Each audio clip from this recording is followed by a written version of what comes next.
Now, ceremonies are taking place in Australia and South Africa to mark the start of construction on the world's biggest telescope. It's called the Square Kilometre Array, or SKA. It's a network of radio antennae, in fact, spread across the two continents, and it's going to aim to address some of the outstanding questions in astrophysics. What you see there is an artist's impression of what this whole thing is going to look like. It's massive, isn't it? It's going to take some 6 years to complete as well. Well, we can go live to Professor Virginia Kilbourne, who is the Chief Scientist at Swinburne University of Technology and is actually at the launch event for the SKA telescope right now in Perth in Australia. Virginia, very good of you to join us. I hope you're not missing out on the vol au vents on the champagne. But look, I've never seen anything quite like that. We've got to think about a whole different world of what a telescope is here, it seems. That's exactly right. So this is a telescope that looks at radio waves rather than the optical waves that we can see with our eyes. So we need to use things like antennae or satellite dishes, large satellite dishes, which are going to then pick up signals from right across the universe back to the beginning of the universe.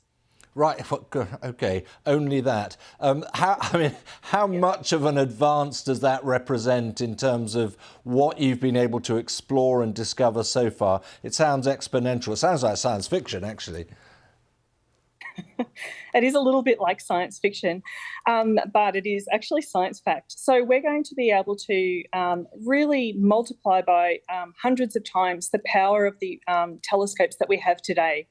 So where today we might be able to observe, say, 100,000 galaxies, we'll be now looking at millions of galaxies and potentially looking at stars and galaxies as they form in the very, very early universe for the first time. I mean, it's obviously a very exciting moment for yourself, for many of your colleagues. We've got to wait 6 years before it's actually built or up and running, hopefully. How long before you start getting data back, before you start finding out things? Well, we've actually got two Pathfinder instruments that are currently working both here in Australia and in South Africa. So we're already getting very interesting results from these Pathfinder telescopes.